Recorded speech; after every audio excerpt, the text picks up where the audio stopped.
church bell of St. Winifred's had no business ringing at that hour.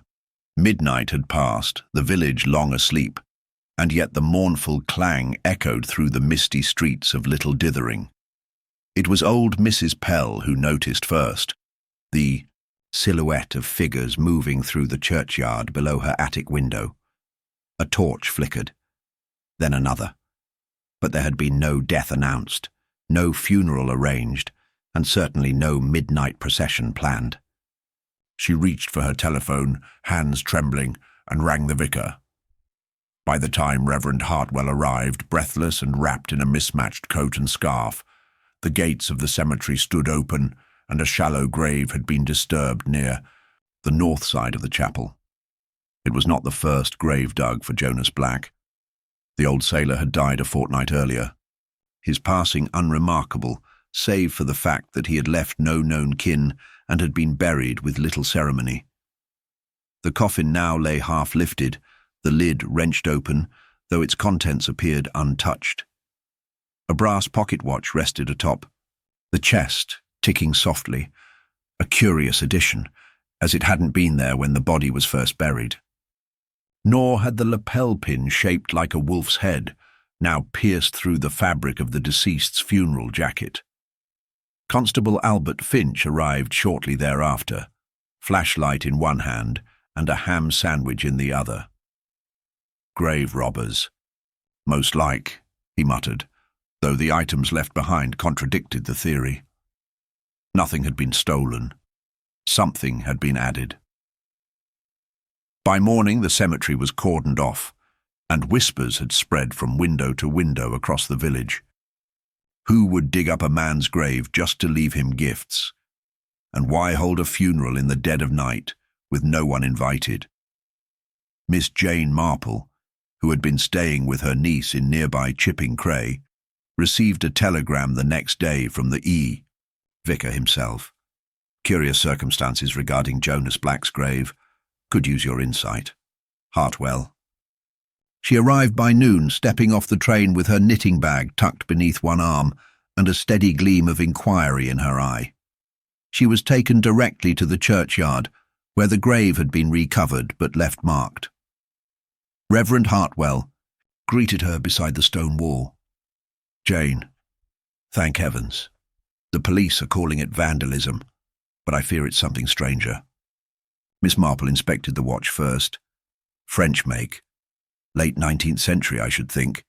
The initials E.B. etched into the back. Not Black's, of course. No, he was Jonas, the vicar confirmed. And this? She asked, holding the wolf head pin in two gloved fingers. Never seen it before, not military, though it looks official, some sort of insignia. A mark left for someone to find, she murmured. The autopsy report, which Finch had reluctantly allowed her to view, confirmed Jonas had died of natural causes. Yet now, weeks later, someone had disturbed his rest for reasons that bore no criminal sense.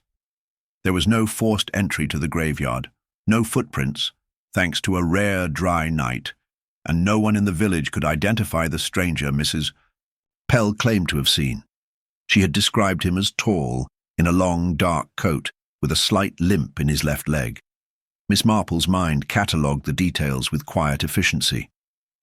The mystery deepened when the village postmistress, a sharp-nosed woman named Mabel Criggs, came forward with a sealed letter she had failed to deliver. It was addressed to Jonas Black and postmarked 2 days before his death. He never came to collect it, she said. Didn't think it mattered. Miss Marple opened it gently. Inside was a single sheet bearing only a Latin phrase in thick looping ink. Meminite in nocte, frater. I remember you in the night, brother. Brother, Reverend Hartwell asked. He had no siblings. None we knew of, Miss Marple corrected. The stranger at the grave, the lapel pin, the message, all pointed not to desecration, but to ceremony, some private reckoning being acted out long after the fact. That night, Miss Marple requested the church be opened again. She brought with her a small lantern and sat in the third pew, knitting motionless, as the shadows deepened outside. Midnight came and went. All was still, until just before 1 o'clock, when the heavy front door creaked open and a figure entered quietly, dragging one foot slightly behind the other. He did not notice her at first, nor the vicar crouched behind the organ loft. The man knelt before the altar and removed something from his coat, a small, leather-bound notebook worn at the spine. He placed it gently beneath the altar cloth and turned to leave. Miss Marple stood then, the lantern casting her face in gentle light. "You came back," she said softly. The man froze. He looked older than Mrs. Pell had described, greying at the temples, and his coat was indeed long and dark. "I assume you are Edward Black," Miss Marple continued. "Brother of Jonas." The man lowered his eyes. "Half-brother. Ah, and I take it the pocket watch and pin were his once. A gesture of peace, not guilt?" He nodded. "Then why the secrecy?" "Because Jonas never knew," he said. "He thought I died in France. I couldn't bear to tell him the truth, not after what happened with our father. I came to say goodbye. That's all." Miss Marple stepped forward, her voice kind but firm. "You realize, of course, the entire village thinks you've committed a dreadful crime." He looked stricken. "I meant no harm." "I believe you," she replied. "But perhaps next time, hold your funerals during daylight, Mr. Black. Midnight tends to unsettle people. The man turned himself in that morning. No charges were filed. The police deemed it a misunderstanding, an emotional error. But Miss Marple knew better. There had been guilt in Edward Black's actions, yes, but also something more complicated, remorse too long delayed, and a brotherly bond broken by silence. What puzzled her still was the notebook. When opened, it revealed pages of names, times, and coded notes, not in Edward's handwriting, nor Jonas's. And though it was swiftly dismissed by Finch as old nonsense, Miss Marple quietly slipped it into her bag.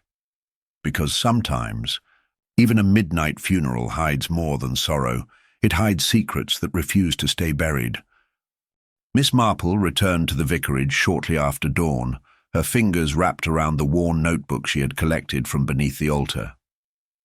Reverend Hartwell poured her a strong cup of tea, his nerves still jittering from the events of the night. Edward Black had been escorted quietly from the church, his explanation accepted with uneasy sympathy, and Constable Finch, true to habit, had declared the case closed. "No crime committed," he had said. "Nothing stolen, no damage done. Just a man grieving in his own peculiar way." But Miss Marple wasn't ready to set down her needles just yet. She had lived long enough to know that grief rarely inspired cryptic notebooks hidden in churches or Latin phrases scribbled in shaky hands. And she had learned that men who dig up graves in silence often carry something heavier than sorrow. That morning, while the rest of the village nursed gossip over scones, Miss Marple walked back to the church alone. She requested the keys from the vicar and stepped quietly into the chapel, where the sunlight filtered through stained glass and cast long, coloured shadows across the stone floor. She moved not to the grave, but to the back pews, where Mrs. Pell claimed the stranger had sat during the original funeral. The wood there was scuffed, recently scratched as if someone had dragged something across it. Kneeling carefully, she examined the floor beneath the pew and found, wedged into the crack between two tiles, a small button, tarnished silver, marked with a faint crown. Miss Marple held it between two fingers, lips pressed in thought. It was not part of Jonas's funeral suit. She remembered that coat had no buttons at all.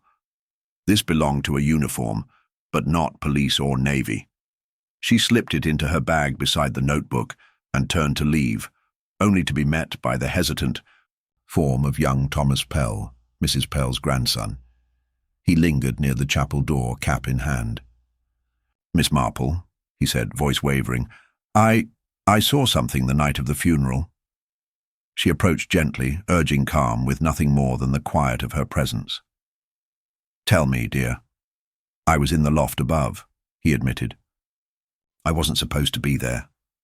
Mum would tan my hide if she knew, but I saw a man, tall, dark coat, and someone else came in after. Not the vicar, another man, shorter.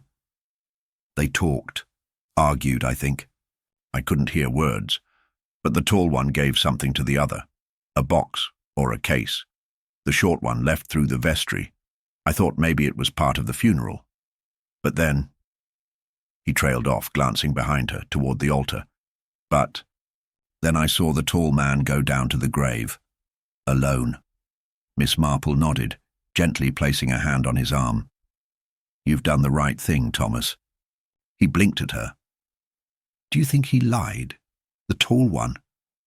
"I think," she said softly, "that the story we've heard is only half the truth."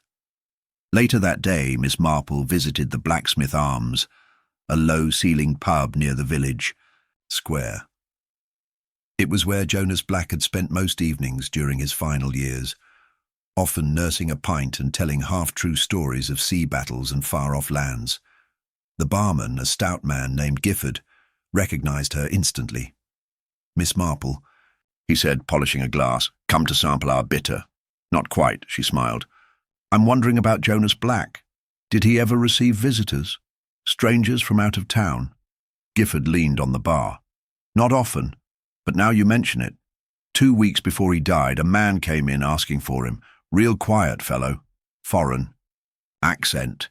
Didn't give a name. Had a limp." "A limp?" "Left leg, I'd say. Wore gloves, even though it was warm out." "Did he stay long?" "No more than an hour. They talked in the back." Jonas looked rattled afterward. "Didn't say why." Miss Marple thanked him and left, her mind carefully knitting threads. 2 men had come to Jonas in his final days. One matched Edward's description, the other did not. And this second visitor, silent, gloved, limping, was the one whose presence still hung about the church like fog. The notebook, the button, the strange Latin message, none of these pointed to simple grief. They pointed to secrets held for decades. That evening she laid the notebook open beside her lamp and read its entries again. It was a sailor's log of sorts. Dates, coordinates, names. Some scratched out, some underlined. One name in particular was circled twice. Lecomte. No other details. But the name triggered a memory. She rose, opened a dusty atlas from the vicar's shelf, and flipped to the section on post-war naval records. There, among old clippings and appendices, she found Lecomte, a French vessel decommissioned after a mutiny in 1949, crew members scattered. One man presumed dead, another imprisoned. No list of survivors available. But a line at the bottom caught her eye. 2 sailors, believed to have escaped, last seen in England under assumed names. Jonas Black had been buried with a sealed expression, but Miss Marple now suspected it had less to do with the sea and more with what he had brought back from it. She stared at the name again. Lecomte. And then back at the notebook, where several coordinates matched ports along the French coast. By now it was clear, Edward Black's story was not false, but it was incomplete. The man in the chapel had indeed grieved, but someone else had come before him, someone connected to Jonas's past, someone still hiding in Little Dithering or nearby. The next morning she walked to the constable's office, where Finch was going through routine paperwork with the enthusiasm of a man reading tax code aloud. "I'd like to see the possessions of Jonas Black," she said crisply. "What was taken from his house after the burial?" Finch grunted.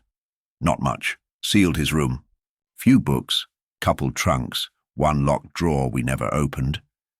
"Then I should very much like to open it."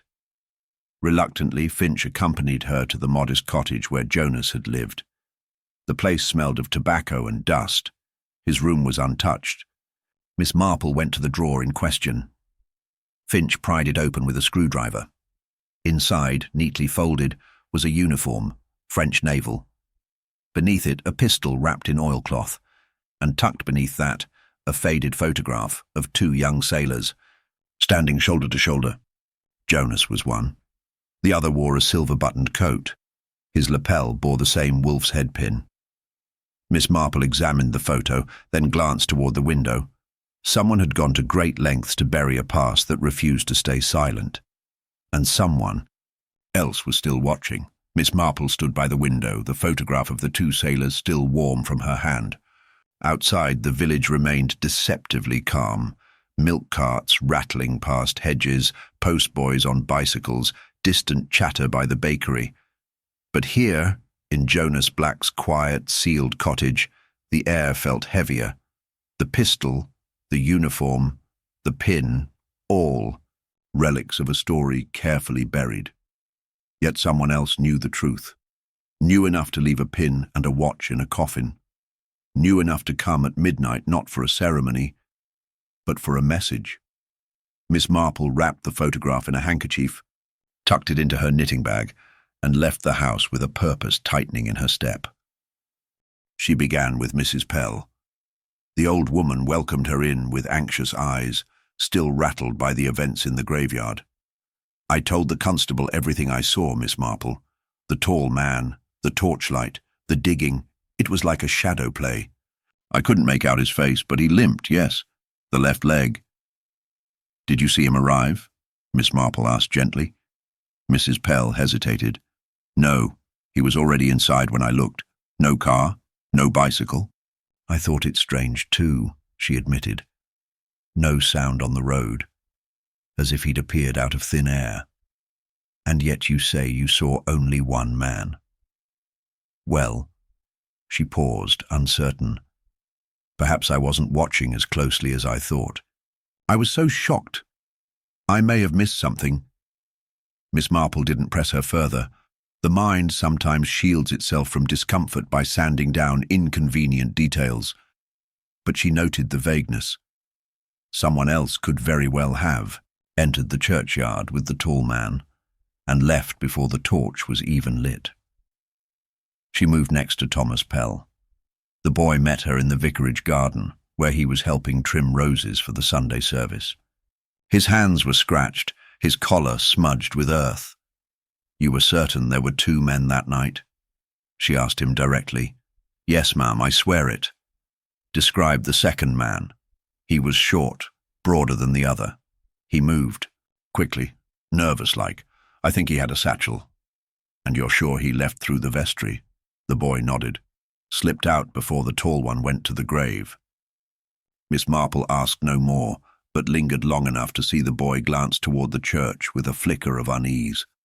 Not fear, exactly, but as if he knew more than he'd said, not from disobedience, but perhaps from loyalty or guilt. That afternoon, she sought out Mabel Criggs at the post office. The postmistress was sorting letters behind the counter when Miss Marple stepped in. "Oh, Miss Marple. More questions, I imagine." "Yes. About the letter you held for Jonas Black." "I told you what I knew," Mabel replied, but her tone had stiffened. "He never collected it. I assumed it didn't matter. And yet it did." Mabel avoided her gaze. "How could I have known?" "You've worked here 30 years, Miss Marple said softly. "You know every face, every whisper in this village. So I'll ask directly. Did you see anyone else collect a letter meant for Jonas Black in the weeks before his death?" Mabel's hands faltered. She hesitated. "There was a man, yes, came twice, tall, foreign-looking, asked if there was anything for J. Black. I told him no the first time. But the second time, he flashed some sort of identification. I thought perhaps it was official business. And you gave it to him." She nodded slowly. "He said he was Black's solicitor, had a letter of authorization. But it looked odd. Not quite right, I should have refused, but I didn't want trouble. Did you remember his name?" He signed the register. "Etienne Rousseau. But I've never heard of him before or since." Miss Marple left with a quiet thank you, knowing now that the web was tightening. Rousseau, possibly an alias, had acquired Jonas's mail, likely read it, possibly even intercepted more. And if he was the same man seen arguing in the church, then this was no simple farewell to the dead. Someone had come seeking something from Jonas, something worth deceiving the local postmistress for, something worth returning for at night. Her final visit that day was to Edward Black. The man had been staying in a modest room at the White Fern Inn, awaiting word on whether he might claim what little remained of his half-brother's possessions. Miss Marple found him seated near the hearth, sipping black tea, his eyes distant. "You came back," he said without looking up. "And so did you," she replied. "Twice, I believe, once at the funeral, and once before." His brow tightened. "I came only once, after I heard Jonas had died. Yet your description matches the man who came to the post office, and one witness swears he saw you argue with someone in the chapel days before the burial." Edward set his cup down, eyes suddenly sharper. "That wasn't me. No. I did come to see Jonas," he admitted. "A month ago, before he died. We hadn't spoken in 20 years. But something changed. I received a letter. No name. No return address. Just a note that said, 'It's time to make peace, before he does.' I assumed it was about Jonas. I travelled here, but he wasn't home. So I left again. No argument. None. No meeting in the chapel." He shook his head. "I don't know who that was." "Did you mention this letter to the police?" "No, I burned it. I didn't want to seem like I had something to gain." Miss Marple regarded him carefully. He didn't fidget. He didn't glance away. If he was lying, he was either very practiced or very honest. But he had made one mistake. "You said the letter mentioned he, not Jonas. Are you certain it was about your brother?" "I assumed. But assumptions are dangerous, Mr. Black, particularly in matters involving the dead."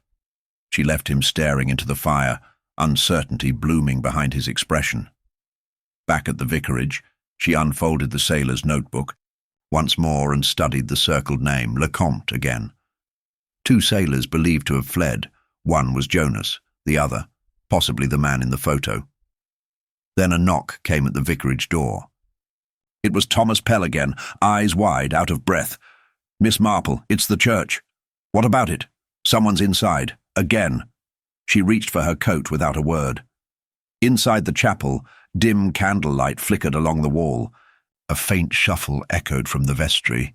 Whoever had returned wasn't there to mourn. They were there to retrieve something they had left behind, or to silence what Jonas had once known. The candlelight flickered along the chapel walls, casting warped shadows over the pews. Miss Marple and young Thomas Pell stood just inside the doorway, their breath held as a faint rustle came from beyond the pulpit. Someone was moving within the vestry again, deliberately, with quiet purpose. She motioned for Thomas to remain, still then moved forward, steps feather-soft against the flagstone floor. The door to the vestry creaked slightly, betraying the intruder's presence. Miss Marple rounded the corner just in time to see a dark figure withdraw their hand from behind a shelf and turn sharply. It was not Edward Black. The man froze, then bolted, out the rear door, and into the misty churchyard. Thomas gave chase, instinctively, but Miss Marple called him back. "Let him go for now," she said quietly, already walking to where the figure had been. There, tucked behind hymnals and a dusty baptismal registry, she found a cloth-wrapped object, a faded leather journal with a wax seal, cracked but still partially intact. She unwrapped it slowly. The initials embossed on the cover, JB, confirmed it had belonged to Jonas himself. Pages inside bore entries not unlike those from the other notebook, but these were more reflective, more personal. Several referenced the man in Marseille and the phrase Lecomte debt. She closed the journal gently, her mind already leaping to the implications. If someone had returned not just once but twice, and this time to retrieve the journal, Then what lay buried in Jonas's past was not only personal, it was dangerous. The motive, then, might not be grief or guilt, it might be fear. Back at the vicarage, Miss Marple laid both notebooks side by side, the coded one found in the church, and the more confessional one from Jonas's home. One spoke in coordinates and aliases, the other in regrets and thinly veiled warnings. It was clear now. Jonas Black had not merely been a retired sailor. He had been involved in something murky, possibly criminal, during or after the war.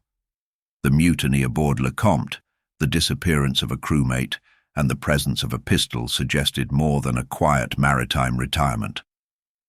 But the question remained. Who feared the contents of these pages enough to break into a church in the middle of the night? She returned to Edward Black the following morning. He sat in the inn's breakfast room, a copy of the Daily Telegraph, untouched beside his tea. "You said you never saw Jonas after returning to England," she began, taking the chair opposite. "That's right. But you must have suspected what he had become, what he had done." Edward's expression remained calm, but his fingers tightened around the teacup. "I didn't want to know," he said after a pause. "But someone did," she replied. "Someone who came before you, someone who questioned him, maybe threatened him. Perhaps the same person who sent you that anonymous letter, luring you back here to serve as a distraction." He frowned. "Why would anyone do that?" "To keep eyes away from the real danger," she said. "To make you look like the one who had unfinished business with Jonas, while someone else searched quietly for what he left behind." Edward looked stricken. "You think I was being used?" "I think you were a convenient red herring. And whoever used you knew Jonas well enough to believe he'd hide something worth retrieving." "But what?" he asked quietly. Miss Marple did not answer. She wasn't entirely sure yet, but she intended to find out. She next called on Mabel Criggs once more. The postmistress was less forthcoming this time, suspicious eyes darting to the side as Miss Marple pressed again about the man who claimed to be a solicitor. "I told you everything," Mabel said tightly. "He showed me identification." "Was it printed? Laminated?" "No. It was a card, handwritten, but official-looking." "Official things are rarely handwritten," Miss Marple said softly. Mabel flushed, then said something peculiar. "I didn't want to be dragged into anything. I have a niece in London. She's been unwell. I can't afford trouble." Miss Marple caught the emphasis immediately. "Did he threaten you?" Mabel didn't answer, but the silence was enough. Someone had coerced her, not violently but subtly, enough to make her bend the rules. The motive there was clear. The stranger needed access to Jonas's mail before he died, but what he sought, letters, secrets, evidence, remained elusive. She visited Gifford at the Blacksmith Arms next. The barkeep looked wearier than before, having fielded a steady stream of gossip since the grave incident. "Did Jonas ever mention Lecomte?" she asked directly. He scratched his beard. "Only once, and he was drunk when he said it. Called it that cursed ship. Then he shut up. I pressed him the next day, but he pretended not to remember." "Did anyone else react when he said it?" "Actually," he thought for a moment, "there was a fellow at the bar that night, new to the village, claimed to be a travelling tool merchant, dark-haired, foreign accent. He left the next day." She nodded slowly. "Did he limp?" "A little, yes." Each thread drew closer to a single pattern. The man with the limp, the false solicitor, the second presence in the chapel. All the same person, or part of the same intent. But the deeper Miss Marple went, the more entangled the motives became. Edward Black, with his guilt and regret. Mabel Criggs, coerced by fear. Jonas, with a secret past. The unnamed intruder, chasing something long buried. Even the vicar, in his discomfort with the incident, had started to avoid eye contact. Back At the vicarage that evening, she found a parcel left on her windowsill. It bore no note. Inside, she found a single brass shell casing and a torn page from Jonas's confessional journal, the one she hadn't yet catalogued. The words were scrawled in haste. "I kept it. He said destroy it, but I couldn't. Too many names. If anything happens, it's in the cross." She reread the line 3 times. In the cross. The chapel's altar cross was solid brass, but not impossible to hollow. It had stood there since before Jonas's burial. Had the journal referred to a hiding place? She returned to the church that night with the vicar's reluctant permission. Thomas accompanied her, holding the lantern. Together, they unfastened the altar cross and examined its base. It was heavier than it looked. Miss Marple turned it. Over and beneath a screw cap concealed in the plinth, she found a tightly folded set of documents, brittle with age. Names, dates, ledgers of transactions, coded but decipherable with effort. Naval records mixed with smuggling routes. One name repeated often, underlined in red, Etienne Rousseau. So that was the limp man's name. Not a solicitor, not a mourner, but a survivor, and likely a murderer in waiting. Miss Marple handed the hidden documents to Reverend Hartwell just before sunrise. The vicar stood pale and silent in the vestry, blinking at the coded ledgers and lists of names that Jonas had stashed. Inside the brass altar cross for what must have been years, Miss Marple said nothing for a long moment, watching the weight of revelation settle over him like a shroud. "These documents," the vicar murmured, "they suggest Jonas was involved in organized trafficking, smuggling, illegal arms even. Names tied to old wartime tribunals." She nodded. "He was no innocent sailor, I'm afraid. But I suspect he tried to keep some record for protection. Or possibly leverage." Reverend Hartwell folded the papers and placed them gently in a locked drawer in the vestry. "We must give this to the police immediately." And so it was that by mid-morning Constable Finch stood before a table in the church hall, puffing out his chest beside the sealed evidence bag as if he'd unearthed it himself. He addressed a growing crowd with an air of pride, the words "concluded investigation" repeated more than once. "Thanks to certain recent discoveries, we now have sufficient evidence to connect Jonas Black to an international criminal network," he declared. "It appears his death, while natural, stirred up old ghosts, one of whom attempted to recover incriminating records. That man, Etienne Rousseau, is the prime suspect. An arrest warrant has been issued through the French liaison." The villagers murmured in approval, soothed by the idea that the strange events had a clear explanation and an even clearer villain. Mabel Criggs exhaled visibly. Mrs. Pell wept softly with relief. Even young Thomas looked reassured. Only Miss Marple remained still, eyes not on the constable, but on the empty corner of the room where the tall stranger had once stood, watching quietly from the shadows. She listened carefully to Finch's summary, and felt with growing unease that it didn't quite fit. Rousseau might have broken into the chapel, might have coerced Mabel, might have pursued the hidden journal, but he hadn't planted the brass shell casing on her windowsill. He wouldn't have warned her. Whoever had left the parcel knew about the cross, knew what Jonas had hidden inside it, and yet they hadn't taken it. They had offered it. Why? Guilt, desperation, or misdirection? Later that afternoon, Miss Marple visited Edward Black once more. He was preparing to leave the village, his small suitcase packed and waiting by the hearth. "I suppose you've heard," he said as she stepped inside. "They say it was all Rousseau, that he tried to clean up the past and got caught in the process." "Yes," she replied, settling in a chair. "It's a tidy story, but you don't believe it." She smiled faintly. "No, there are holes in the fabric, Mr. Black, and I don't care for garments that unravel too easily." Edward ran a hand through his hair. "Do you think I had something to do with it? I think you were used. Perhaps even baited into returning. Your sudden presence diverted suspicion. But the timing of your visit, just days before Jonas died, feels too coincidental. You think he was murdered? She paused. No, I believe Jonas died naturally, but someone feared what he might do before he did, and they moved swiftly to retrieve or destroy what he left behind. Then why leave the notebook in the church? That, Miss Marple said gently, is precisely what troubles me. That night she returned once more to the chapel, alone this time. She walked past the altar, pausing by the pew where the scuffed floorboards had first caught her attention.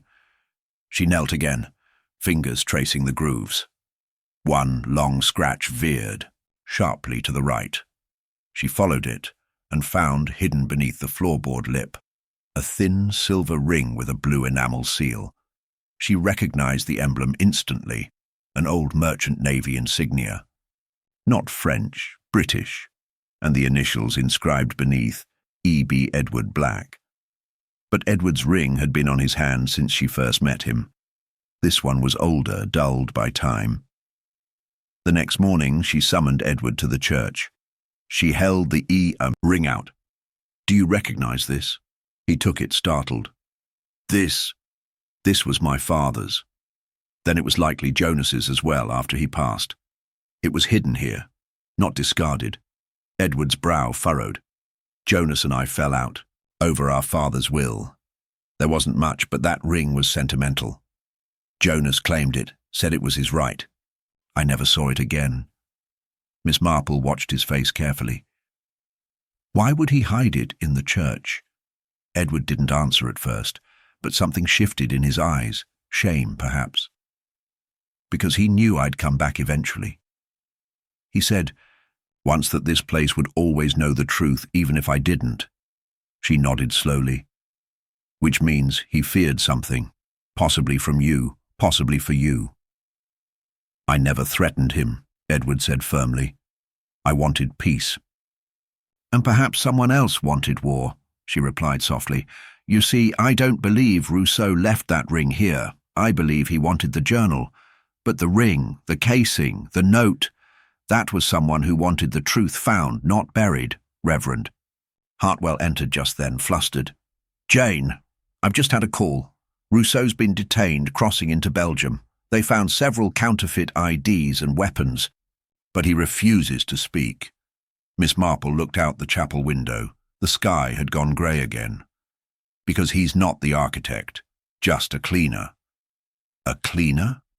He came to erase things, remove evidence, but someone else set this game in motion.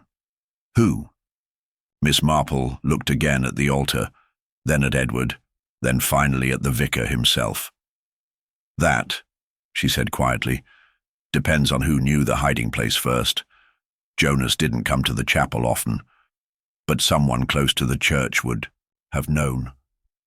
Someone who could access the vestry, who could visit at odd hours unnoticed, who would see a funeral as a useful distraction. Reverend Hartwell went still. She did not accuse him, not yet. But she noticed the smallest reaction, a twitch at the corner of his mouth. Not guilt, but calculation. Finch's declaration of victory, then, was a smokescreen. Rousseau might have returned for his own reasons, but the layers beneath were deeper than espionage or wartime records. The real criminal, the one who moved unnoticed, who knew the habits of Jonas Black, the weakness of the constable, the layout of the chapel, had not yet shown their hand. Miss Marple tightened her shawl around her shoulders and stepped back into the aisle. There would be no more press statements, no neat endings, only quiet observation, and one final thread left to follow. And somewhere in Little Dithering, the person who had pulled all the strings was watching. The village breathed easier, waiting, patiently, for the curtain to fall. The soft chime of the chapel bell at midday brought a fresh round of visitors to the graveyard, most of them laying flowers or murmuring prayers, unaware that the storm had not truly passed. Miss Marple sat in the back pew, watching Reverend Hartwell deliver a gentle sermon about remembrance. His voice was steady, reverent, But her thoughts were elsewhere, fixed on the floor beneath the altar where secrets had slept for years, and on the look that had passed across the vicar's face when she mentioned the cross. It hadn't been fear. It had been recognition. She left quietly after the service, weaving through the headstones toward Jonas Black's grave. The earth had settled again, though not neatly. A subtle dent remained where the coffin had been disturbed.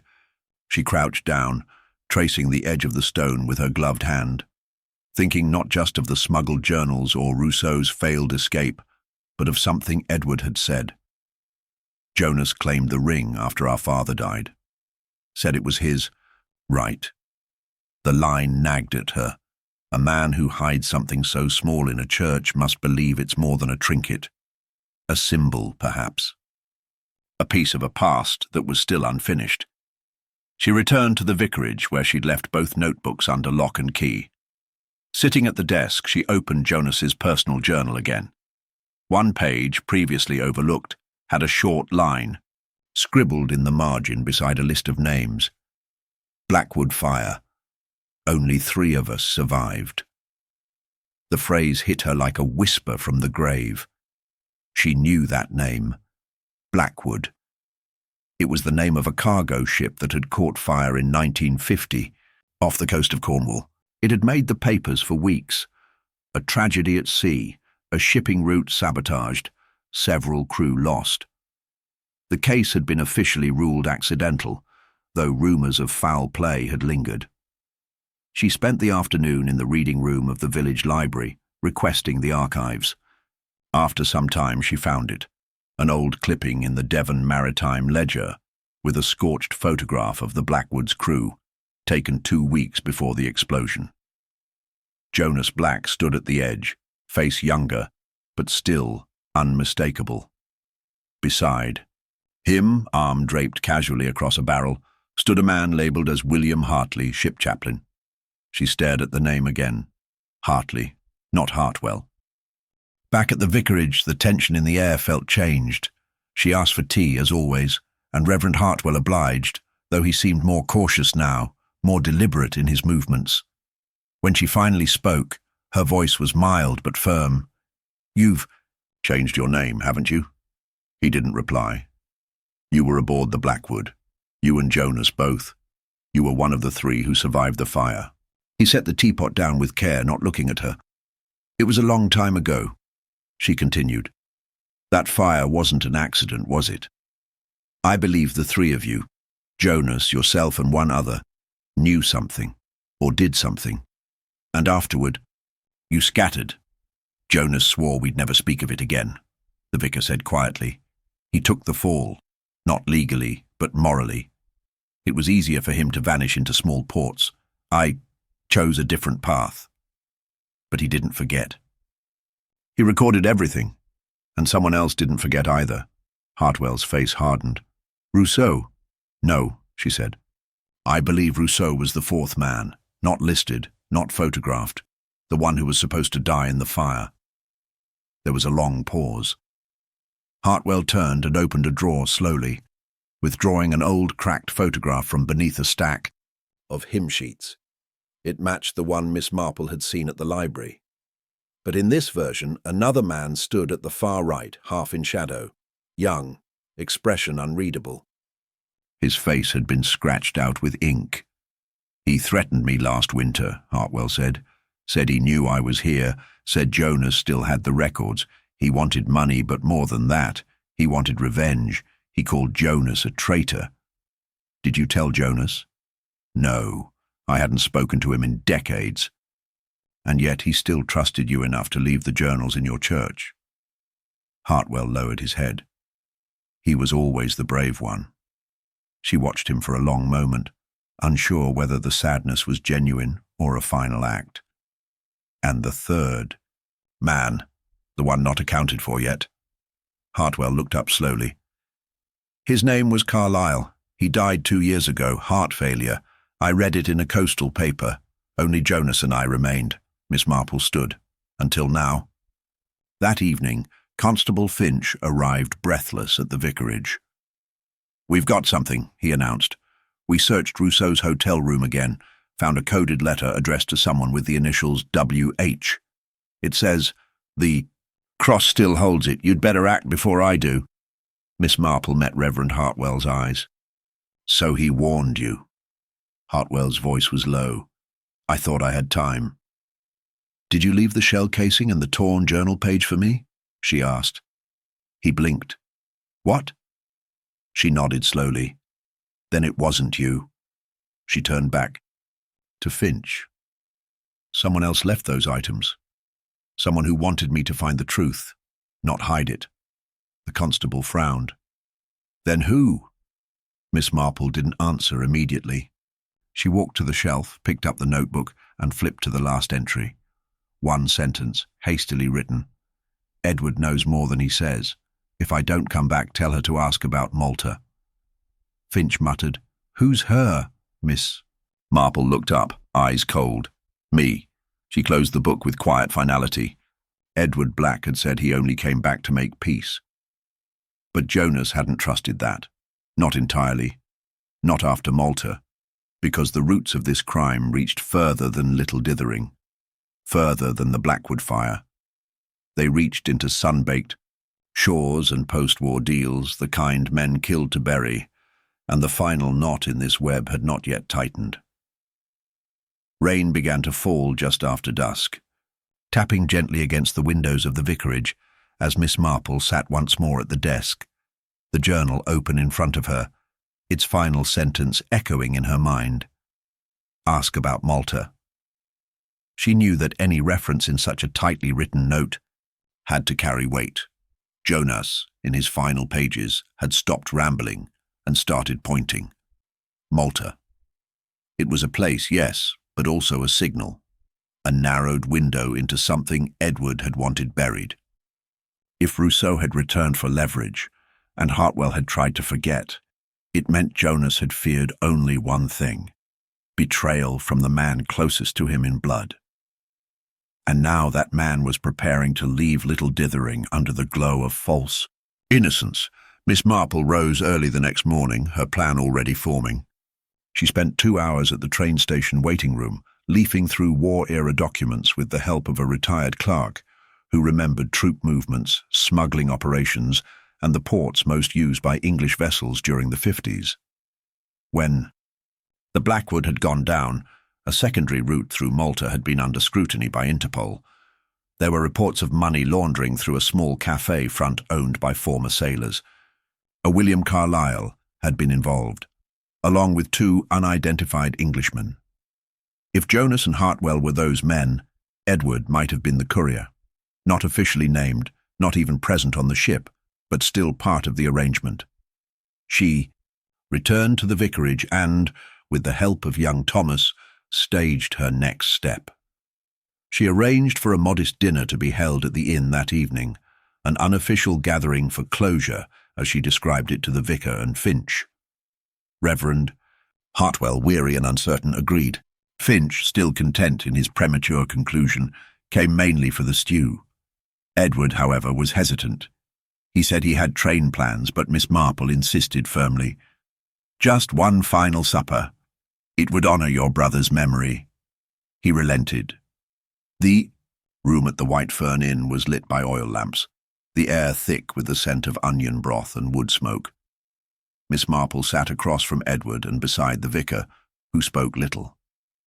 Finch dominated the conversation at first, sharing irrelevant anecdotes, until Miss Marple gently interrupted him and laid a folded letter on the table.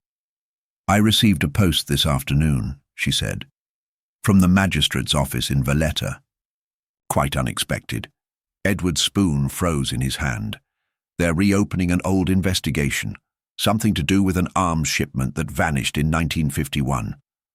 Hartwell looked at her quickly, but Edward kept his head down. "It appears Jonas's name has surfaced again," she went on, "but more curiously they mention a courier, a British man never identified, who vanished just after a fire off the Cornish coast." Edward set down his spoon. "You're implying I was involved?" "I don't imply," she replied calmly. "But I do listen. and I've listened carefully to everyone's story. Yours, in particular, has gaps where others had details. That usually means either a poor memory or a convenient one." His jaw tightened. She reached into her bag and produced the ring. His father's. Jonas hid this in the church even though he'd kept it for years. A man doesn't do that without a reason. Edward didn't speak. Miss Marple leaned forward. "Do you know what I think, Mr. Black? I think Jonas was no saint, but I think he tried to shield you. I think he left this ring not out of sentiment but as a message that you were part of it all along, and perhaps that you never faced the cost." Hartwell whispered, "Jane." But she pressed on. "And I think, Edward, that you returned not to make peace, but to make certain Jonas had destroyed the last of what tied you to Malta." Edward stood abruptly, knocking over his chair. "That's absurd." Finch looked startled. "Now, see here." "No," Miss Marple said, voice calm. "Let him speak." Edward's eyes burned. "You think you've solved something, do you? With your knitting needles and church gossip? I think you've worked very hard to be forgotten by history. But you should know something, Mr. Black. Shame is rarely quiet. It rattles, even through silence." For a moment, the only sound was the rain. Then, from the far end of the room, young Thomas stepped forward. He held a sealed envelope. "Miss Marple asked me to deliver this tonight, said it might be needed." Edward took it reluctantly and opened it. Inside was a black and white photograph, the original crew image of the Blackwood, unaltered. No scratched faces, no missing names, and the fourth man, the man Edward had denied knowing, clearly visible beside Jonas. Miss Marple said, "We found the photograph in your brother's things." "He never destroyed it." Edward's face contorted. "You don't understand," he said hoarsely. "You weren't there. You didn't see what it was like, what we had to do." "You're right," she said gently. "But Jonas did. And he wrote it down. Every part of it." He stared at her, his defiance collapsing under the weight of something far older. Guilt, grief, maybe fear. Hartwell finally stood. "Edward," he said quietly, "did you speak to Rousseau before he came here?" Edward shook his head. "He wrote me. He said Jonas had kept a record. He said if I didn't get to it first, he'd go to the papers." "So you came," Miss Marple said, "and let him take the blame." Edward turned and left the room without another word. Finch looked around confused. "So is that it?" Miss Marple folded the letter and placed it back in her bag. "Not quite, but the last stone has begun to turn." Hartwell sat heavily. "I think we've both run from the past long enough." Outside, the rain softened. In that moment, Miss Marple knew the truth was no longer hidden. But exposing it came at a cost. Because justice, in cases like these, wasn't a matter of police work or arrests. It was the unraveling of choices made in shadows decades ago, when men believed the sea would carry their sins away. But the sea forgets nothing, and neither does a woman who pays attention. The next morning brought with it a brittle stillness, as though the village itself was holding its breath. Miss Marple stood by the chapel, gazing across the mist-laced graveyard while the bell tower above her struck 8. The photograph, the ring, and Jonas's journal had shifted the balance of the case. No one could deny it now. Edward's outburst at the inn hadn't gone unnoticed, and word had already begun to spread, even without Finch fully grasping the weight of what had been revealed. But Miss Marple wasn't celebrating. Something in Edward's retreat had felt unfinished, too sudden, like a man not cornered but recalibrating. She stepped into the vicarage drawing room and unlocked the drawer where Jonas's confessional journal had been kept, only to find it missing. The drawer was still locked, undisturbed from the outside, but the book was gone. Her eyes narrowed. She turned to the windows, latched. The door, still bolted from the inside when she returned. Last night, she moved briskly down the corridor, calling out to Reverend Hartwell, who emerged in his dressing gown, concern writ across his face. "The journal," she said. "It's gone." He blinked. "Gone? But Jane, no one's been in or out."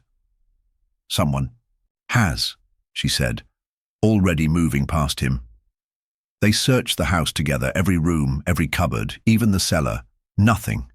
The other documents, those retrieved from inside the altar cross, were still safe. But Jonas's handwritten account, his most personal detailed record, had vanished. Hartwell rubbed his temples. "Perhaps I misplaced it. I might have moved it before bed." "No," Miss Marple replied. "You wouldn't. You're too careful, especially now." Finch was summoned within the hour, arriving with 2 constables from the next town over. He waved his arms about the vicarage, issuing vague orders and blustering about forced entry, but Miss Marple said quietly, "There was no break-in. The journal was taken by someone who knew where it was and how to avoid suspicion." Finch frowned. "But you said the drawer was still locked." "Exactly. Which means someone had access to the key." Finch blinked. "But only you and the vicar have it." She didn't answer him. She turned instead to the fire grate. A faint scent lingered, something acrid, recent. She reached in and touched the ash. Still warm. She stood, brushing soot from her fingers. "Whoever took it didn't take it far." Finch stared at her, mouth slightly open. "You're saying someone burned it?" "I'm saying someone wanted us to believe it's beyond retrieval. And perhaps that's true. But what they fear, more than the record itself, is the connection it makes." Hartwell lowered himself into a chair. "It was Edward." Miss Marple considered. "Possibly. But there are others who had reason. Rousseau may still have allies, or there may be someone else entirely, someone who's remained quiet." Finch, bristling, said, "Well, if it's gone, then that's that. We've got Rousseau under arrest. The vicar's testimony supports your findings. And Mr. Black, he's taken the first train out this morning, I'm told." Miss Marple looked sharply at him. "What?" "Left just after dawn. Witness said he had a suitcase and boarded the 6:15 toward London." She turned and walked quickly to the front window. The train would have reached the junction by now. If Edward had taken that route, he could vanish before nightfall. And the journal's disappearance suggested he hadn't merely fled guilt. He was covering his tracks. Still, the timing bothered her. It was too clean. Later that afternoon, she received a note, unmarked, handwritten in jagged script. He took it, but he didn't destroy it. "I know where it is. Midnight, the chapel." Miss Marple read it 3 times, then folded it neatly and tucked it into her knitting bag. She said nothing to Finch or Hartwell. If this was a trap, it would need care. But if it was truth, then there remained one final chance to reclaim the key to it all. She arrived at the chapel just before the appointed hour. The graveyard slept in silence, the fog thick around the tombstones. She entered through the side door, lantern in hand, and waited near the altar. The cross had not been moved. The pews were undisturbed, but then a shadow emerged from behind. The pulpit, a small, wiry figure. It was Thomas Pell. He looked both frightened and determined. "I followed him," he whispered. Miss Marple kept her voice low. "When?" "After the dinner. He didn't go back to the inn. He circled the vicarage. Instead, I watched from the trees. He climbed in through the coal chute." Miss Marple exhaled. "And the journal?" "He didn't burn it. He wrapped it in wax paper and buried it. Behind the church." "Where?" "I'll show you." They moved carefully through the churchyard. Behind the vestry wall, near an old tool shed, Thomas dropped to his knees and brushed away damp earth. He had already loosened the soil. Beneath it, wrapped in waxed cloth and sealed with twine, lay the journal. Miss Marple took it gently, her heart thudding, not with triumph, but with caution. Whoever had staged the theft wanted the village to believe the case was closed. But someone else, perhaps even Edward himself, had decided the truth shouldn't vanish so easily. She returned the journal to the vicarage under guard and spent the rest of the night copying its pages by hand. Names, places, payments. The final chapters recounted a moment in Malta, a meeting between Jonas, Edward and Carlyle, where funds were diverted and a crate went missing. Jonas had protested. The other two had not. It was a turning point, a line Jonas never crossed. Edward apparently had no such hesitation. By dawn, the journal was back in the locked drawer, now relocated to the constable's station under Finch's grumbling supervision, and 2 full copies were in Miss Marple's possession. One remained with her.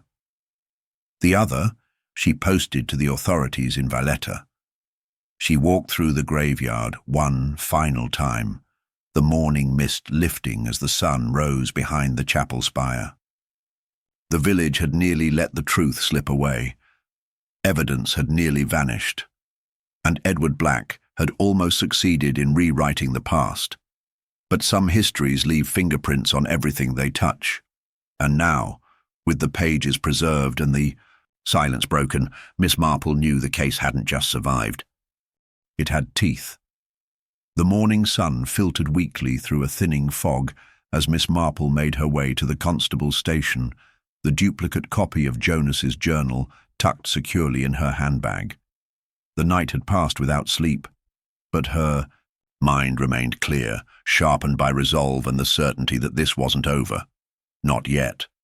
Edward Black had vanished, yes, but he had not run far. A man like him didn't scatter without a plan, and the journal's survival had upset something in him. He had tried to erase it. Now he would try to silence whatever remained. She stepped into the station just as Constable Finch dropped his toast butter side down on the floor and swore under his breath. He looked up, dishevelled, but surprisingly alert. "Oh, Miss Marple, you'll want to hear this." He motioned her into the back office, where the vicar, Reverend Hartwell, was already seated, pale and drawn. "It's Edward," Finch said, grimly. "We got a call from an inspector in London. His suitcase turned up abandoned near Victoria Station. No trace of him. Ticket unused. Someone thinks they saw him getting into a grey saloon car near the station entrance, but no number plate." Miss Marple's eyes narrowed. "So he didn't leave. He was taken." Finch nodded. "Looks like it. Or met with someone and left. Willingly. Either way, he's off the grid now." She turned to Hartwell. "You told me Carlyle had died of heart failure." Hartwell looked up slowly. "That's what the obituary said." "Have you ever seen the body?" "No." "Then we must assume we're still one name short in this game." Hartwell blinked, and for the first time real fear passed over his features. Miss Marple returned to the vicarage in silence, her thoughts layered in calculation. If Carlyle was alive, and Rousseau had been merely one actor in a wider scheme, then Edward might not have been the orchestrator after all. Perhaps he was the final loose end. And if that were true, if the journal's survival posed a threat not just to Edward's reputation but to someone else's freedom, then the danger wasn't over. It had just begun. She spent the afternoon in the chapel sorting through Jonas's possessions again. Among the old clothing and a few war medals, she found something new. A box of receipts tucked behind a false panel in the footlocker. Fuel costs, cargo manifests, all dated from 1952, just after the Blackwood fire, and all referencing a small fishing vessel under a different name, the Osprey. And among them, a slip bearing a London address scrawled in faded ink. She pocketed the slip and returned to the station, intent on sharing it with Finch, but was stopped at the threshold by a breathless Thomas Pell, his hair windblown and shirt half-buttoned. "Miss Marple, you've got to come. It's the vicar. He's collapsed." They rushed back to the vicarage. Hartwell was slumped in a chair by the fireplace, face pale, eyes open but unfocused. A shallow gash ran along his temple. Finch arrived seconds later and checked for signs of struggle, but there were none. No broken furniture, no scattered items, no forced entries. Miss Marple crouched beside him. "Hartwell, can you hear me?" His lips parted slightly. He was here, looking for the other pages. Who? But he'd slipped into unconsciousness. The doctor arrived, pronounced it a head injury, and arranged for the vicar to be transported to hospital. But Miss Marple already knew what had happened. Someone had come looking for the rest of Jonas's writings, mistaking the vicar as the last keeper of secrets. When they found nothing, they struck. Back at the station, Finch grew flustered. "This is beyond us now. We need outside help. Scotland Yard, maybe." "No," Miss Marple said. "Not yet. If we do that, whoever's behind this will vanish for good. We need to bring them out." "How?" "By giving them what they want." That night, she made her plan. A false rumour was planted, quietly through Mabel Criggs at the post office, who was now fully cooperative. A whisper that a third journal existed, one Jonas had never mentioned, and that it contained the final names, people in England and abroad. Miss Marple gave Mabel the address of the unused hunting lodge near the edge of town, saying the journal would be delivered there the following evening. Then she waited. It rained again the next night.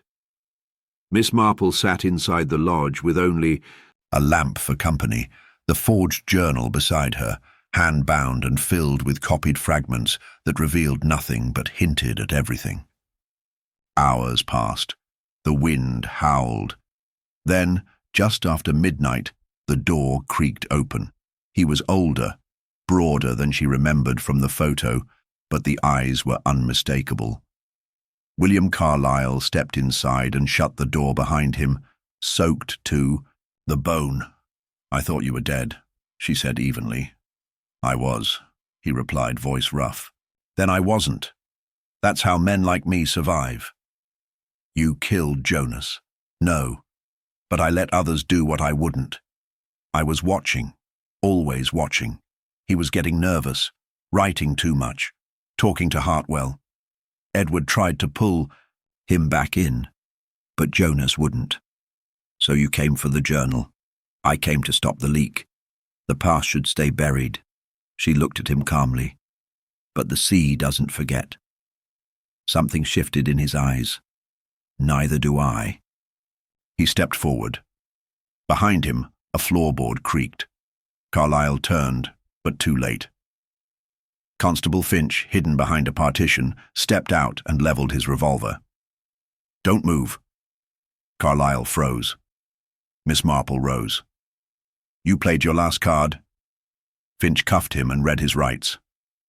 The rest happened quickly.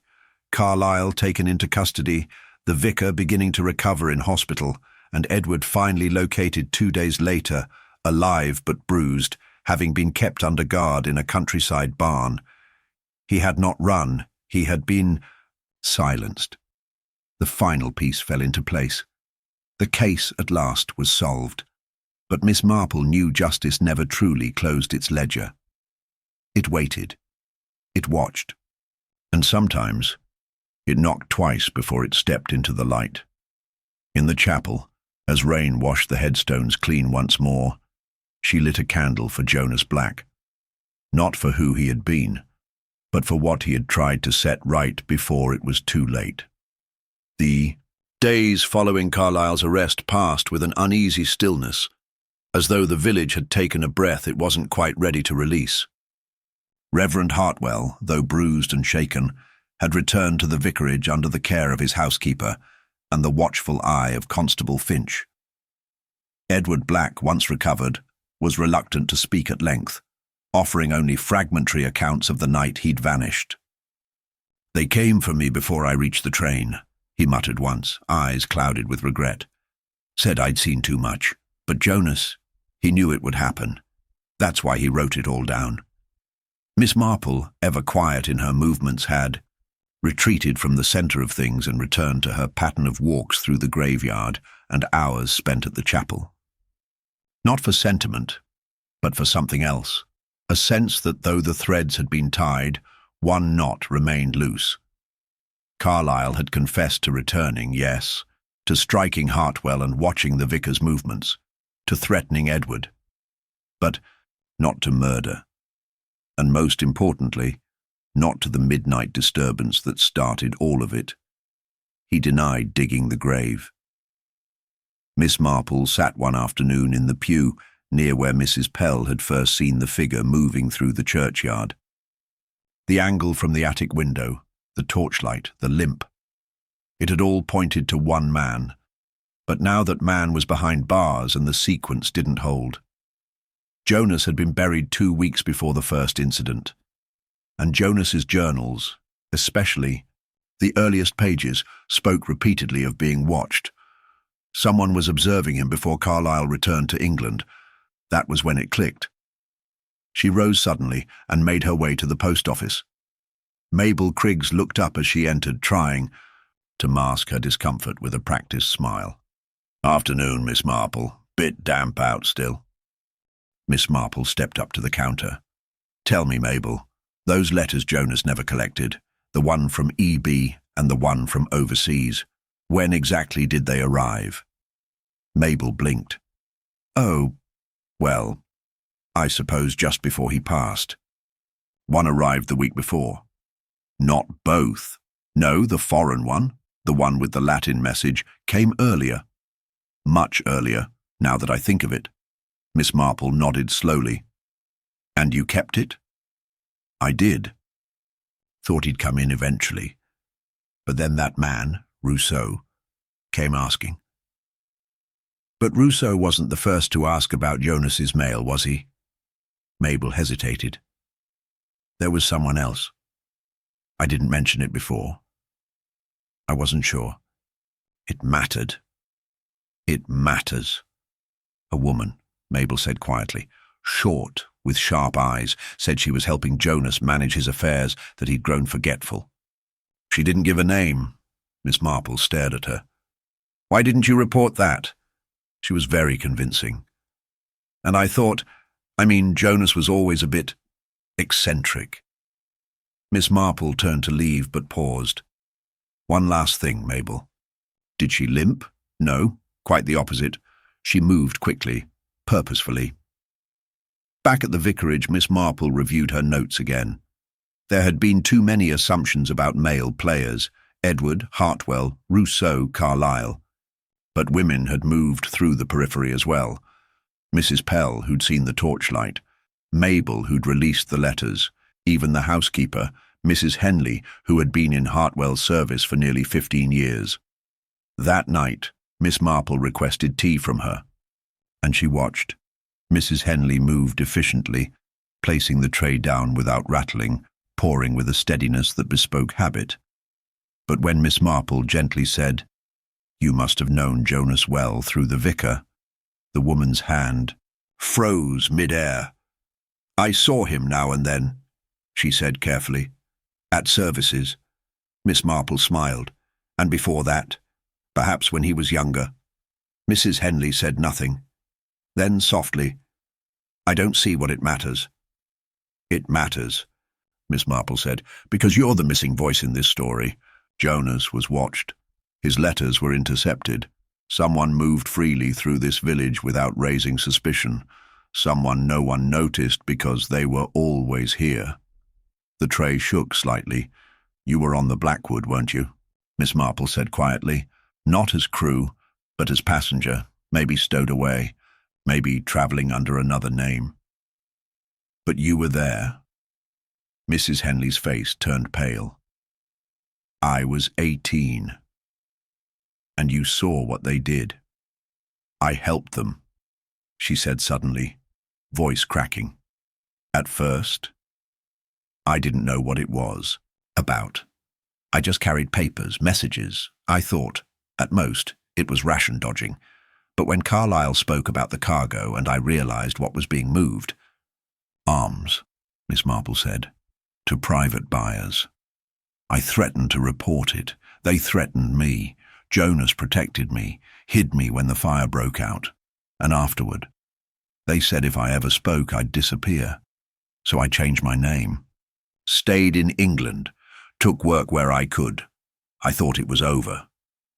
But it wasn't, Miss Marple said. You came to Little Dithering by chance? Mrs. Henley looked down. No, I followed Jonas. I wanted to see if he'd kept his promise. He never told anyone, but then the letters started. The Latin one. I knew it was Rousseau. I knew something was coming. You tried to retrieve the journal. She nodded slowly. I waited until everyone was asleep. I took it. I didn't destroy it. I couldn't. I buried it behind the church. You left the shell casing, the page. You wanted me to find it. I didn't know who to trust. And the night of the torchlight? Miss Marple asked gently. I was watching, from the loft. It wasn't Rousseau in the churchyard, it was Carlyle. But he was with someone else, a woman I didn't recognize. She never came into the light. Miss Marple stood, her breath caught. There's another. Mrs. Henley's eyes widened. I think so. That evening, Miss Marple wrote a single line in her notebook and circled it twice. One figure seen, 2 sets of prints. One never stepped into light. The real planner, the one behind Rousseau, behind Carlyle, the one who stirred the ashes and vanished before the fire reached her, was still out there, not watching anymore. The revelation of a second figure in the shadows cracked open a door Miss Marple had long suspected was ajar, but never dared to force until now. It wasn't Rousseau or Carlyle she feared anymore, nor even Edward Black with his guilt-ridden retreat. The woman in the shadows, the one who never entered the light during the graveyard's midnight intrusion, had operated in silence, guiding. The others like pieces on a chessboard, careful never to be seen, never to leave too much of herself behind. Miss Marple sat in the vicarage, her notebook open on her lap, the circled line glowing faintly in the lamplight. She reviewed the names once more. Not the sailors, not the constables, not the usual suspects, but those who had drifted just outside the line of suspicion. It wasn't until she reread the earliest passage from Jonas's recovered journal, his musings about a voice from the past returned to stir the dust I buried, that the name appeared, scribbled with uncertainty. Celia Rowntree. The words that followed were cryptic. She knew more than she let on. She always did. Celia Rowntree. Not a resident, not a visitor anyone remembered clearly. A name mentioned once by Mrs. Henley during her confession as someone Jonas had been fond of in his youth. An occasional pen pal who had once written poetry, worked in a naval post office in Portsmouth, then vanished from his life completely. Or so Jonas believed. Miss Marple sent word through Mabel Criggs the next morning, requesting records from the Portsmouth Registry Office and old naval correspondence logs. It took hours, and Mabel nearly snapped at the sheer amount of coaxing. It required, but by dusk the answer came. Celia Rowntree had changed her name in 1953. She'd married under a false identity, records incomplete. But a notation remained, cross-referenced with an incoming clerk who had relocated to Devon in 1955. That clerk had come to Little Dithering under the name Ellen Rowe. Miss Marple felt the air still around her. Ellen Rowe was no ghost. She ran the bookshop in the neighbouring parish. Unmarried, private, known for her habit of ordering rare naval memoirs and historic shipping ledgers under the pretense of researching a novel. The next morning, Miss Marple took tea at the shop, pretending to browse while Ellen sat behind the desk, thin spectacles balanced on the edge of her nose, pale fingers tracing the rim of a teacup. The shop was quiet, the street outside muffled in fog. You've a fine collection on post-war maritime trade, Miss Marple said, sliding one slim volume from the shelf. Ellen looked up, surprised. Not many notice. On the contrary, Miss Marple replied, I notice a great deal, especially when things are meant to be overlooked. Ellen's expression didn't change, but her fingers stilled. Miss Marple stepped closer. You knew Jonas Black, didn't you? Not just as a friend from years ago, but as someone who cost you something. something no journal could explain. Ellen's voice was low, precise. We wrote letters long ago. He was a romantic. I was impressionable. But something went wrong, Miss Marple said. Perhaps he left something out. Perhaps he walked away before the truth could reach you. Ellen leaned back. I loved him, Miss Marple, once, deeply. But he never loved me, not in return. I was his echo, not his answer. Miss Marple remained still. And when he vanished from your life, when the Blackwood burned and your letters stopped, you followed. You changed your name, buried the past under new routines, but you never stopped watching. I didn't need to, Ellen said quietly. He came here, right into the heart of the village, as if nothing had happened. You weren't just mourning him, Miss Marple said. You were waiting for a reckoning. Ellen's smile was thin, worn with time. Do you know what betrayal does, Miss Marple? Not the quick, cutting kind, but the slow erosion of trust. The kind that bleeds through decades. Jonas promised me he would return, that we would marry, that I would be safe. I trusted him. And when the fire came, he wrote me one final letter, never posted, never sent. I only saw it when I followed him here and watched from the chapel window one evening as he burned everything but that letter.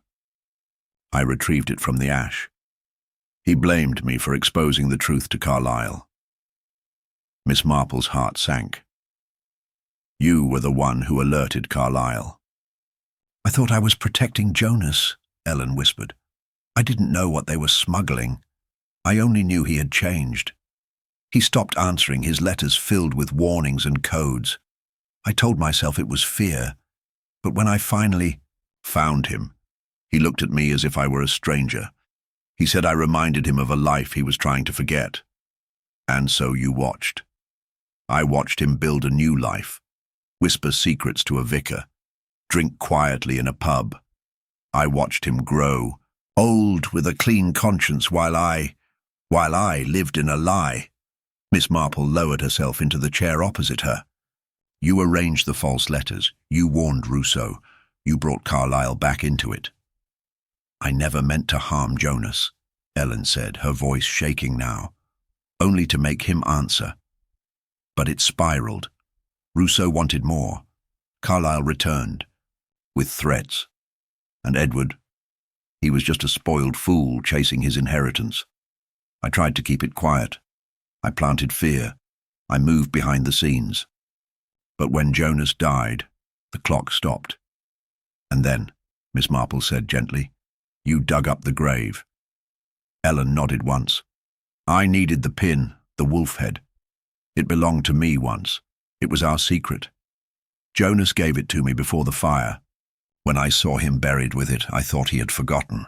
But no, he'd remembered. Miss Marple sat in silence, letting the confession settle. There was pain here, old, raw, and deeply buried beneath a veneer of control. Not madness, not greed, but abandonment, drawn out over decades and folded into obsession. You were never trying to hide the truth, she said at last.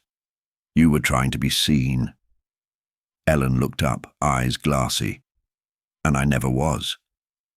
Later that evening, as Finch took Ellen into custody with the softest pair of handcuffs he'd ever held, Miss Marple returned to the chapel one last time. She sat beside Jonas's grave and lit a candle, not for the sins of the past, but for the wreckage left in silence's wake. The truth, when it finally arrived, had not roared like a storm. It had whispered, a voice long overlooked, asking why. No one ever listened. The sun dipped low behind the chapel spire, casting long shadows across the uneven stones of the graveyard. Miss Marple sat inside the church, still and composed, as the final sliver of daylight disappeared. There was no wind, no creak of door or floorboard, only the gentle ticking of the brass altar cross, the sound of her own breath against the stillness. She had waited for hours, but this time she was not alone. Constable Finch sat in the back pew with a notebook resting on his knee, though he hadn't written in it for some time. Young Thomas, wide-eyed but silent, lingered by the vestry with instructions to leave the moment Miss Marple gave the signal. And beneath the pulpit, tucked behind a curtain, Reverend Hartwell stood with arms folded tightly across his chest. There would be no mistakes this time. Ellen Rowe had confessed yes, but there were still questions left dangling, threads unfinished. Her story had been too complete, too neat.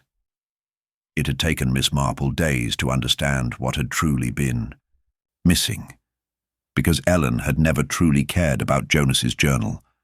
She hadn't even known where it was. She had tried to draw the others back into the storm, to force Jonas into facing his past, but her focus had always been emotional, never strategic. The person who had orchestrated the early entries, who knew where the real leverage lay, had always been someone else, someone more precise, someone who'd been close enough to touch everything without suspicion. The vestry door creaked open. Edward Black stepped into the church. A worn cap pulled low over his eyes, his movements quiet, but measured. Miss Marple turned her head only slightly. "I knew you'd come back," she said calmly. He didn't answer right away. "I heard Ellen confessed." "She did, but not to all of it." He stepped further into the aisle, voice steady. "You think I had something to do with it still?" "I don't think, Edward," she replied. "I know." He stopped walking. "You've no proof." "Perhaps not in the traditional sense. But the journal, the one you tried to burn, didn't just speak of Malta or the Blackwood. It mentioned something else. A list Jonas kept of payments made to a third party, someone who handled domestic affairs. That wasn't Carlyle. That wasn't Rousseau. It was someone on English soil, someone close. He shifted, his jaw tightening. "I don't know what you're talking about." Miss Marple stood, her voice sharper now. "Yes, you do. Jonas never trusted you. He knew you'd return. He left the clues where you could find them, not just to protect the truth, but to lure you into exposing yourself. You weren't his brother in arms, Edward. You were the middleman." Edward took a step closer, his voice rising. "You're inventing things, fabricating stories. You intercepted Mabel's letters. You sent Rousseau false information. You arranged for the vicar to be alone the night of the attack. And then you vanished, not because you were kidnapped, but because it allowed you to return unseen, to finish what had been started. I was locked in that barn," he snapped. "Ask the police." "I did," she said softly. "And they found no signs of restraint. The doors weren't even secured from the outside." He froze. Miss Marple moved down the aisle toward him. "You needed to make Ellen look like the villain, and you used her pain, just as you used Rousseau's desperation and Carlyle's rage. You dangled promises and kept the journal as your insurance policy. But when it surfaced again, when you realized Jonas had written everything down, you panicked." Edward laughed bitterly. "And now what? You'll arrest me with your knitting needles?" She looked past him and nodded. Finch stepped forward, revolver raised, face flushed. "It's over, Black." But Edward didn't stop. He turned and bolted toward the side exit near the choir stalls, knocking over a pew as he ran. Finch shouted, giving chase, but Miss Marple didn't move. She turned instead to the vestry where Thomas had already dashed outside, circling around to cut off the other side. Reverend Hartwell emerged from the shadows and followed silently behind. They found Edward seconds later, just beyond the church wall, caught in the arms of Thomas and Finch. The boy had grabbed his coat with surprising strength, tripping him over the uneven stones. Edward writhed for a moment, but when he saw Miss Marple arrive, walking slowly, steadily, lantern in hand, he stilled. She said nothing until Finch had secured the handcuffs. "I didn't want to kill him," Edward said, voice low. "I just wanted it buried. He was going to talk. After all these years, he was going to throw it away." "And instead, you did," she replied. "He ruined everything." He spat. "Our father's name, my future. He sided with strangers." "No," Miss Marple said. "He sided with decency, the kind that stays silent not out of fear but out of principle." Finch led Edward away. Hartwell placed a hand gently on Miss Marple's shoulder. "You had him from the moment he walked in, didn't you?" She nodded. "He always blinked when he lied, just once. The same blink Jonas described in the journal. My brother lies with his eyelids. That was the key." Hartwell shook his head. "It was always there." "Yes," she whispered. "It always is." The case had closed not with a final clue, but with a pattern, the smallest human habit, magnified under pressure. Guilt had a rhythm, and Miss Marple, better than anyone, knew how to listen. That night she returned to the chapel and extinguished the candle she had left burning for Jonas. The grave was quiet now, untouched. The secrets buried with him had been dug up, aired, and laid to rest again, but this time in the open. Justice didn't always roar. Sometimes it moved in soft shoes, and sometimes it wore spectacles and carried a handbag, steady as ever. The morning after Edward Black's arrest dawned with the soft clang of the church bell echoing across Little Ditherings. Rooftops, villagers moved with a sense of quiet closure. Relieved that the mystery had ended, the villain apprehended, and the shadows chased from their peaceful routines. Miss Marple, however, wasn't resting. She stood by Jonas Black's grave once more, her eyes tracing the dates carved into the headstone, the soil still damp from weeks of intrusion and exhumation. Finch had called the case complete. Even Reverend Hartwell had found a kind of peace, now that the ghosts of the Blackwood had been unearthed. But Miss Marple couldn't shake the lingering echo of something unfinished. Back at the vicarage, she reviewed her notes for what she intended to be the last time. The journal had been preserved. The chain of deception, Rousseau, Carlyle, Ellen Rowe, and finally Edward, had been exposed. Motives had been clarified, guilt admitted, and evidence secured. Yet one detail itched in her mind like a burr under linen. The letter. The one that had first drawn Edward to the village. He'd claimed to have received it anonymously. She had seen the scrap herself in the early days of the inquiry. It's time to make peace, before he does. And she had assumed it had been sent by Ellen, or perhaps even Rousseau, but neither had taken credit. Ellen's version of events placed her well away from such tactics, and Rousseau, now in custody in France, denied any knowledge of Edward's correspondence entirely. If not them, then who? She turned the letter over again in her thoughts, trying to remember the handwriting. Bold, slanted to the left, a distinct curl to the F. Not Ellen's, not Jonas's, and not Hartwell's either. She had studied his marginalia in sermon notes long enough to know his script by heart. But it was familiar, not in what it said, but in how it moved. Miss Marple left the vicarage mid-morning and walked to the post office, where Mabel Criggs was sorting parcels with her usual blend of nosiness and pride. The air smelled of dust and ink. "Miss Marple," Mabel said, trying not to sound surprised. "Back again?" "I was hoping you could help me with one final thing," Miss Marple said pleasantly. "I'd like to see your outgoing ledger, specifically parcels or letters sent from the village 3 weeks ago, handwritten." Mabel frowned. "Well, I don't usually share—" "I know," Miss Marple said kindly. "But I believe someone used your box to send a letter they never wanted traced." Mabel relented and fetched the register. Miss Marple flipped through the pages, her finger skimming over names and notations until it stopped. E. Hartwell, sealed letter to London. The handwriting leapt off the page, not the Reverend's, not even remotely, but entered under his name. And she recognized it now. She turned, her mouth suddenly dry. Who logged this? Mabel hesitated. Well, that'd have been the relief assistant. She was covering the desk that day. Miss Marple stepped outside, the register pressed tightly in her hands, her mind turning with renewed speed. The relief assistant. Young, quiet, barely mentioned. No one had spoken of her since, but she'd been present, she'd been trusted, and, most importantly, she'd had access to the very beginning of it all.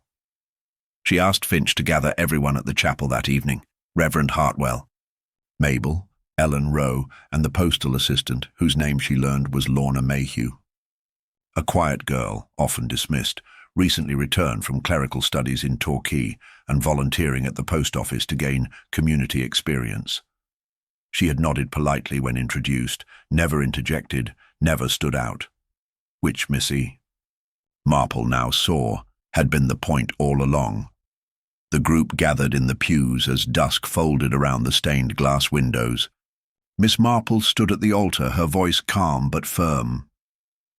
"There was a letter," she began, "sent to Edward Black to draw him back here. A letter no one admitted writing, but it wasn't anonymous. It was carefully planned, carefully worded. The handwriting didn't match any of the main players, but I saw it once before, years ago, in a school book." Lorna blinked. "It was yours, Lorna." A hush fell across the room. Lorna didn't speak, but her hands clasped together just a little tighter in her lap. "You were the link," Miss Marple continued. "You were related to one of the original Blackwood crew, not Jonas, not Carlyle, but the ship's radio operator. Your uncle, he died in the fire. Your mother never recovered, and you grew up hearing that 3 men escaped justice, that one of them lived nearby." Lorna stared at her. "You used the post office to send the letter to Edward. You knew he'd return. You wanted the past dragged into the open, not for money, not even for vengeance, but to make someone answer for your family's silence." Lorna finally spoke, her voice trembling. "He sent my uncle on that ship, Jonas. He told him the route was clear, but it wasn't. My uncle never had a chance." "And so you nudged the dominoes," Miss Marple said. "A letter to Edward, a hint to Rousseau, a journal copied and left where Ellen might see it. You gave everyone just enough to turn on each other." "I didn't kill anyone," Lorna whispered. "I just wanted the truth." "You got it," Miss Marple said, "but you also endangered lives. You let the storm brew until someone died, trying to cover what you'd uncovered." Lorna lowered her gaze. "Would anyone have believed me if I'd said it plainly?" Finch stepped forward, unsure. "Miss Marple, do we charge her, Miss?" Marple looked at Lorna for a long moment. "No, but we must record everything. Let the authorities in London decide." Reverend Hartwell stepped forward slowly. "I remember your uncle. He sang in the mess hall." Lorna blinked. "He wrote songs," she said softly. "Yes," Hartwell replied. "They were dreadful." And with that, a thin smile passed between them, tinged with sorrow, but real. The final revelation did not crack like thunder. It arrived like all truth eventually does, quietly, steadily, with no triumph, only clarity. In a story of buried guilt and smouldering vengeance, the most dangerous hand had belonged to the quietest figure, and it had been her wound, untended, invisible, that had pushed everything into motion. Later that night, Miss Marple sat alone in the chapel, the candlelight flickering across the altar. She knew she would be asked to give testimony, perhaps write a statement, but for now, the silence was enough. Justice had many faces, and sometimes it wore the expression of a young woman who simply couldn't let her uncle be forgotten. The chapel, had never been so quiet as it was in the days that followed. The villagers of Little Dithering, having whispered and speculated for weeks, finally fell into a stunned hush. The string of arrests, the confessions, and the final unmasking of Lorna Mayhew had left everyone reeling, not because they hadn't suspected something dark beneath the village's calm exterior, but because they never expected it to unravel so thoroughly. Edward Black was being transferred under heavy guard to London. Rousseau was awaiting extradition in France. Carlyle, after weeks of evasions, had now confessed fully, and Ellen Rowe sat in a holding cell awaiting a mental evaluation. But the fate of Lorna Mayhew remained suspended. She was neither villain nor hero. The child of tragedy, yes. A manipulator, certainly. But she had never raised a hand in violence, never laid a finger on Jonas Black or any of the men she'd quietly steered toward confrontation. She had simply lit the fuse, then stepped back and watched it burn. Miss Marple was asked to give a formal account at the county office, and she did so with her usual grace, detailing events in their proper order, without embellishment or performance. But what the authorities couldn't see, and what only she understood, was the deeper layer, the way the truth had woven itself through quiet gestures and forgotten clues, like a thread barely visible until pulled taut. Back at the vicarage, Miss Marple sat by the hearth, the warmth of the fire crackling against the chill creeping in from the dusk. Reverend Hartwell stood nearby, silent for a while, then said, "You knew, didn't you, that Lorna wasn't done?" Miss Marple didn't look up. "I suspected, but I also knew she wasn't cruel, just broken. She manipulated half the village." "She reminded them of what they'd ignored," Miss Marple replied gently. "They let the truth rot beneath Jonas's grave for years, and she unearthed it, however clumsily." Finch entered soon after, carrying a sealed envelope. "Arrived just now," he said. "Addressed to you." Miss Marple opened it slowly. Inside was a folded sheet of plain paper. The handwriting was familiar, elegant, precise, the slanted curl of the F unmistakable. "You were right about everything. But I'm not meant for cages. Tell Edward I forgive him. Tell Jonas, if there's a way, that I kept my promise. Some stories aren't meant to end in confession boxes. Some need wind and silence. I'm going to find both." It wasn't signed, but there was no doubt who had written it. Lorna Mayhew had vanished. Finch looked at her, stunned. "She escaped?" "She slipped out," Miss Marple corrected.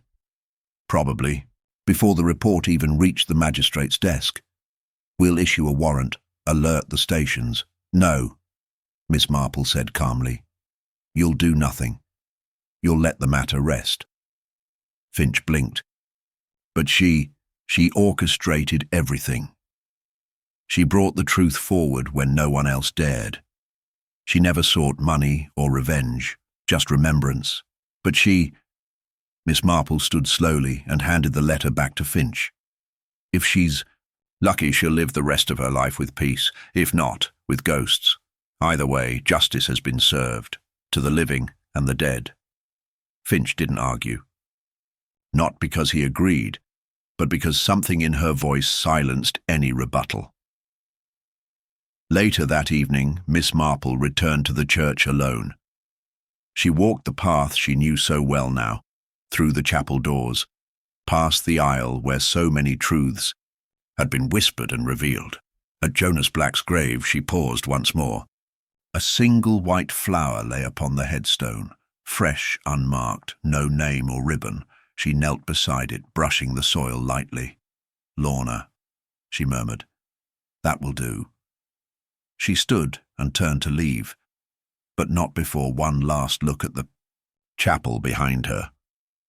Every scene had played out there, every mask had cracked under the pressure of time. And through it all, the smallest details, the torchlight, the forgotten letters, the button beneath the pew, had told the story long before anyone opened their mouths. As she reached the gate, a voice behind her said, "One last question. Miss Marple turned. Reverend Hartwell stepped toward her, holding his collar in his hand. "I've been thinking," he said. "That line in the journal. The sea doesn't forget. It was more than metaphor, wasn't it?" She nodded. "It was warning and truth. And the detail you first caught, Edward's blinking when he lied. How did you know it wasn't just nervousness?" Miss Marple smiled faintly. "Because he only blinked once when lying, and not at all when telling the truth.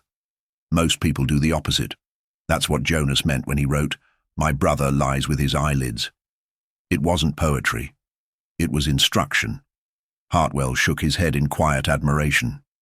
"You see," she continued, "it's never the grand gesture that tells the story. It's the detail everyone overlooks." He smiled sadly. "And what about you, Miss Marple? What will you do now that the story's told?" She looked out toward the village where lights flickered in cottage windows, and the air was once again filled with the quiet sounds of peace returning. "I'll knit," she said, "and wait for the next one.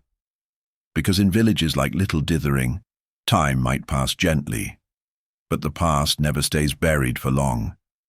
The wind had picked up by morning, teasing at the edges of curtains in the vicarage and rattling the church's old shutters with soft insistence.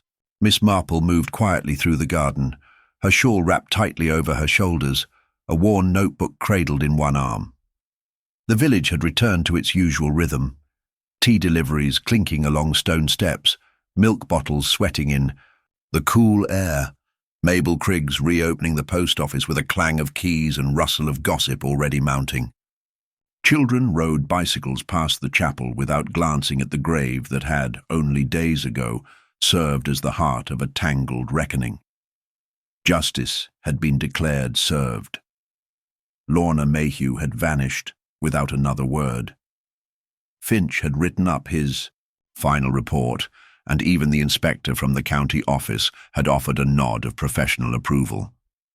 But as Miss Marple sat beneath the linden tree at the edge of the cemetery, her thoughts returned again and again to a single, quiet inconsistency, a piece not quite out of place, but strangely unspeaking.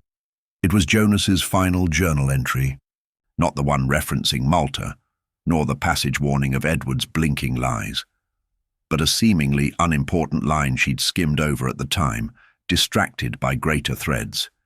It had read simply, "The girl knows more than she's told, but she's not the one I'm afraid of."